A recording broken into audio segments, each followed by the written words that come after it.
ബഹുമാനപ്പെട്ട അച്ഛ,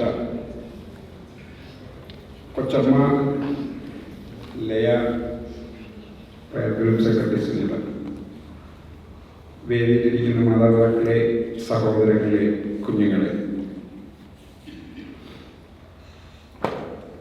കഴിഞ്ഞ ഏകദേശം 3 വർഷം നമ്മൾ സ്നേഹിച്ച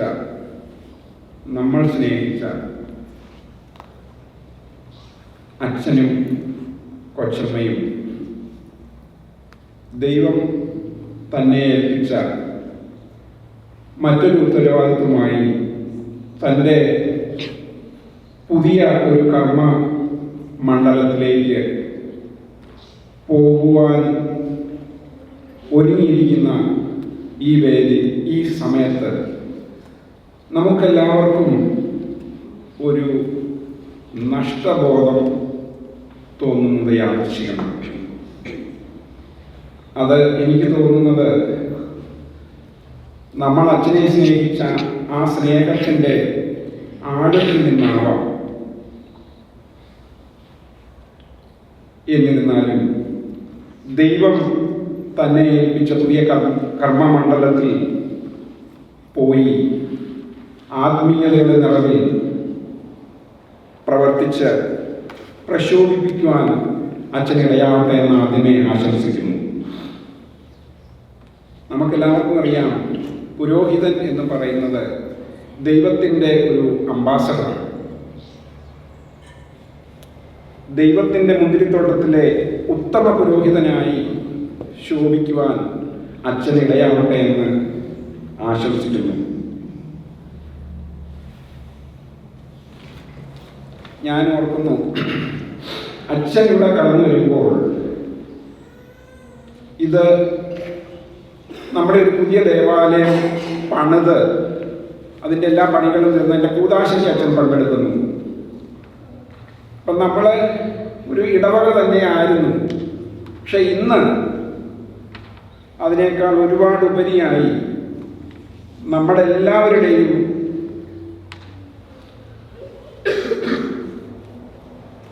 ആത്മീയ നിലവാരം ഒരു വളരെ മുൻപന്തിയിലായി എന്ന് എനിക്ക് തോന്നുന്നു. തൻ്റെ ബലഹീനതകളും തൻ്റെ കുറവുകളും തൻ്റെ കഴിവുകളും തൻ്റെ ശക്തികളും തിരിച്ചറിഞ്ഞ് ജനങ്ങളുടെ കൂട്ടത്തിൽ നിന്ന് അവരുടെ ആത്മീയതയ്ക്കായി വളരെ കഠിനാധ്വാനം ചെയ്ത ഒരച്ഛനാണ് നമുക്ക് കിട്ടിയത്. അത് ദൈവനിയോഗമായിരുന്നു എന്ന് ഞാൻ കരുതട്ടെ. അച്ഛനെപ്പറ്റി പറയാൻ എനിക്ക് സുനിത തന്ന 5 മിനിറ്റ് പറ്റില്ല. എന്നാലും ഞാൻ പരമാവധി ആ അച്ഛൻ്റെ സമയക്കുറവ് കാരണം 5 മിനിറ്റിൽ തന്നെ ഞാൻ നിർത്തുന്നതായിരിക്കും.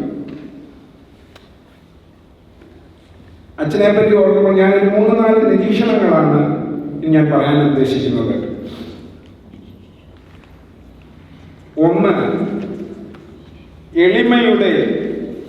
എളിമയോടെ മറ്റുള്ളവരെ കേൾക്കാനുള്ള ഒരു മനസ്സ്. സങ്കടത്തിലിരിക്കുന്നവനെ കേൾക്കുക എന്ന് പറയുന്നത് ആ സൗമ്യമായ ആ സംസാരത്തിലൂടെ സങ്കടങ്ങൾ ഉള്ളിലൊതുക്കി അത്രയും മാത്രം മതി. ഒരുപക്ഷെ മനുഷ്യൻ സങ്കടപ്പെടുമ്പോൾ എല്ലാവരും ആശ്വസിക്കുന്ന ഒരു കാര്യമാണ് ഒന്ന് കേൾക്കുക. ഇന്നത്തെ ബിസിയായ ലൈഫിൽ നമുക്കാർക്കും മറ്റുള്ളവരെ കേൾക്കാൻ സമയമില്ല. നമ്മളെല്ലാവരും ഒരുപാട് സംസാരിക്കും. അച്ഛൻ അധികം സംസാരിച്ച് ഞാൻ കണ്ടിട്ടില്ല.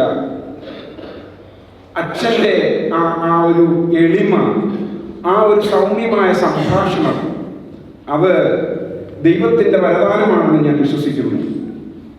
2, നമ്മളെല്ലാവരും അനുഭവിച്ചാണ് കഴിഞ്ഞ 3 വർഷമായിട്ട് ഈ വിശുദ്ധ കുർബാന, ഈ മദ്ബഹായിൽ നടത്തുന്ന ഓരോ ആരാധനയും എന്തുമാത്രം ഭക്തിയോടും സമർപ്പണത്തോടും കൂടെ അച്ഛൻ ആ ആരാധനകൾ നടത്തിയിരുന്നുവെന്നത്. അത് ആ 100% സമർപ്പണമില്ലായിരുന്നെങ്കിൽ അത് സാധിക്കുമോ എനിക്കറിഞ്ഞുകൂടാ. ഇന്ന് മദ്ബഹായിൽ നോക്കിയാൽ ചുറ്റും എത്രയോ കുഞ്ഞുങ്ങൾ പണ്ടില്ലായിരുന്നു എന്നല്ല ഞാൻ പറയുന്നത്. ഒരുപക്ഷെ ഈ ദേവാലയം ഹാൻഡ് ഓവർ ആകുമ്പോൾ അച്ഛൻ്റെ കയ്യിൽ അന്ന് നമുക്കുണ്ടായിരുന്ന മെമ്പർഷിപ്പ് ഒരു 90+ ആയിരുന്നു. അത് ഇന്ന് 140+ ആയി തീർന്നു. അച്ഛാ, ഈ കഴിഞ്ഞ 3 വർഷക്കാലം അച്ഛൻ വേറൊരു ദേവാലയത്തിലേക്ക് ഇനിയും കടന്നു പോകുന്നു. ഞങ്ങൾ കുറെ പേരെങ്കിലും ഇവിടെ തന്നെ എങ്കിലും ഉണ്ടാകും. ഞങ്ങളുടെ ജീവിതത്തിൽ ഈ സുവർണകാലമെന്ന് ഞങ്ങൾ ഒരിക്കലും മറക്കില്ല അച്ഛാ. 3, അച്ഛൻ്റെ ഹാർഡ് വർക്കിംഗ്. എനിക്കിപ്പോൾ ഉള്ള ഒരു ടെൻഷൻ, അത് പറയുന്നത് ശരിയാണോ എന്ന് എനിക്ക് അറിഞ്ഞുകൂടാ. നമ്മളെല്ലാവരും ഒരച്ഛൻ പോയിട്ട് വേറൊരച്ഛനെ വരുമ്പോൾ പഴയ അച്ഛനെ കമ്പയർ ചെയ്യുന്നത് ഒരു മനുഷ്യ സഹജമാണ്. അപ്പോൾ ഇവിടെ ഈ ദേവാലയത്തിൻ്റെ എന്നും നമ്മൾ കാണുന്ന ഈ മനോഹാരിത, ഇതിൻ്റെ ഉള്ളിലെ വാക്യൂം ക്ലീനിങ് പലർക്കും അറിഞ്ഞുകൂടായിരുന്നു. ഈ മെമ്പേഴ്സിന് പലർക്കും അറിഞ്ഞുകൂടാ അച്ഛൻ ചെയ്യുന്ന ഹാർഡ് വർക്കിംഗ്. വെളിയിൽ പുല്ല് വെട്ടുന്നതിനാണെങ്കിലും അതുപോലെ ഓരോ വർക്കുകൾ, ഞാൻ ഇതൊന്നും എക്സ്പ്ലെയിൻ ചെയ്യുന്നില്ല, എല്ലാവർക്കും പലർക്കും അറിയാൻ മേലാത്ത കാര്യങ്ങളാണ്. ഇതുപോലെ ഇനിയും വരുന്ന അച്ഛൻ ചെയ്യുമോ എന്നുള്ളത് ലെറ്റ് us see. അല്ല, ഞാൻ പറയുന്നത് എല്ലാ അച്ഛന്മാരും അങ്ങനെ ചെയ്യണമെന്നല്ല. These are all the things that are coming from inside.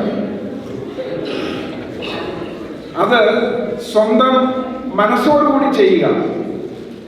ഒരുപക്ഷെ അച്ഛനത് എൻജോയ് ചെയ്യുന്നു. അതിന് എങ്ങനെ നന്ദി പറയണം എന്നെനിക്ക് അറിഞ്ഞുകൂടാ.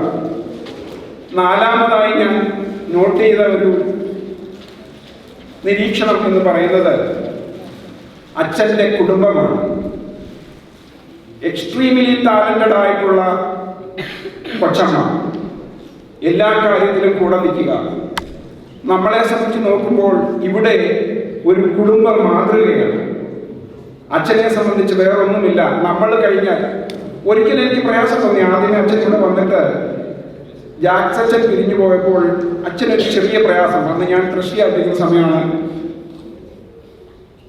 അപ്പം അച്ഛനോട് ഞാൻ ചോദിച്ചു, അച്ഛാ എന്ത് പറ്റി? അച്ഛൻ പറഞ്ഞു, ഞാൻ എവിടെ ചെന്ന് കഴിഞ്ഞാലും പെട്ടെന്ന് ആ പുതിയ അറ്റ്മോസ്ഫിയറുമായിട്ട് അക്സെപ്റ്റ് ചെയ്യുന്നതാണ്. പക്ഷേ എന്തോ ഒരു പ്രശ്നം എന്താണ് എനിക്ക് തന്നെ അറിയില്ല. അപ്പം അന്ന് ഞാനും കൺഫ്യൂസ്ഡ് ആയി, എന്താണെന്ന് മനസ്സിലായില്ല. പിന്നീടാണ് മനസ്സിലാകുന്നത് അത് ഒരാഴ്ച കൊണ്ട് ജാക്സച്ചനുമായുണ്ടായ ആ സ്നേഹത്തിന്റെ വേർപാടിന്റെ വിങ്കലാണ്. അതായിരുന്നു അച്ഛൻ. അപ്പോൾ നിങ്ങൾക്ക് വളരെ സിമ്പിളായിട്ട് മനസ്സിലായി കാണും എന്താണ് ഞാൻ ഉദ്ദേശിക്കുന്നത്. അതോടൊപ്പം ആ കുടുംബത്തെ നോക്കിയാൽ, പക്ഷെ ഞാനിവിടെ ഓസ്ട്രേലിയ വന്നിട്ട് ഒരു 18-19 വർഷമായി.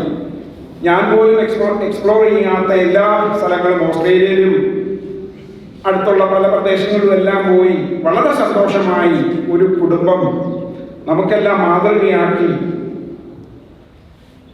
ഇതിൽ നിന്നൊക്കെ നമ്മൾ മനസ്സിലാകുന്നത് എന്തുണ്ട്? നമ്മളൊക്കെ ഒരു പക്ഷേ ലോകത്തിലെ പലതും കീഴ്പ്പെടുത്താൻ വേണ്ടിയുള്ള ഓട്ടപ്പാടിൽ സ്വന്തം ജീവിതവും സന്തോഷവും മറക്കുന്ന സമയം, look at them, see how happy they are. തൻ്റെ ഒരുപക്ഷെ നമ്മളെപ്പോലെ ചിന്തിച്ചിരുന്നെങ്കിൽ ഇവിടെ ഓസ്ട്രേലിയ തന്നെ കണ്ടിന്യൂ ചെയ്യാനുള്ള ഓപ്ഷൻസ് തൻ്റെ മുന്നിലുണ്ടായിട്ടും എൻ്റെ തിരിച്ചറിവ് എന്താണെന്ന് വളരെ വ്യക്തമായി അറിയാവുന്നത് കൊണ്ട് തൻ്റെ പുതിയ മേഖലയിലേക്ക് പോകുന്നു. സമയം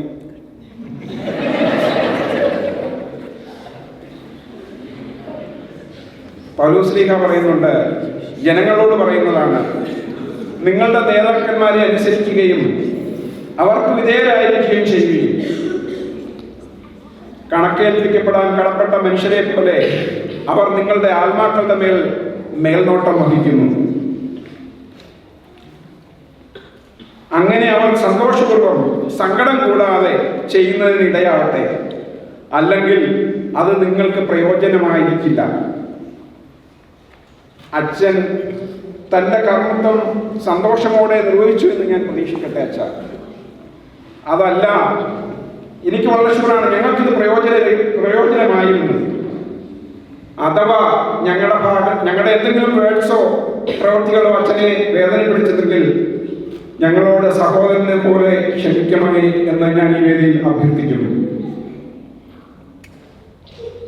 തന്നെ ഏൽപ്പിച്ച ദൈവത്തിൻ്റെ അജഗണത്തെ ദൈവത്തെ പ്രതി സന്മനസ്സോടുകൂടി യാതൊരു നിർബന്ധവുമില്ലാതെ ലാഭോക്ഷയോടെ അല്ലാതെ അജഗണത്തിന്മേൽ തൻ്റെ ആധിപത്യം ചുമത്താതെ അതിതീഷ്ണതയോടെ കഴിഞ്ഞ 3 വർഷം പരിപാലിച്ച ബഹുമാനപ്പെട്ട അച്ഛന് ഇടയന്മാരുടെ തലവൻ പ്രത്യക്ഷപ്പെടുമ്പോൾ മഹത്വത്തിൻ്റെ ഒളിമങ്ങാത്ത കിരീടം ലഭിക്കട്ടെ എന്ന വചനം സത്യമാകട്ടെ എന്ന് പ്രാർത്ഥിച്ചുകൊണ്ടും ഒരുപാട് നന്ദിയോടും അളവറ്റ സ്നേഹത്തോടും സെന്റ് ഡൈനീഷ്യസ് പ്രയർ ഗ്രൂപ്പിന്റെ പേരിലുള്ള യാത്രാമംഗളങ്ങൾ അച്ഛനും കൊച്ചമ്മയ്ക്കും കുടുംബത്തിനും നേരുന്നു. ഒപ്പം എന്നും ഞങ്ങൾക്ക് വേണ്ടി പ്രാർത്ഥിക്കണമേ എന്ന് അപേക്ഷിക്കുകയും ചെയ്യുന്നു. Thank you very much.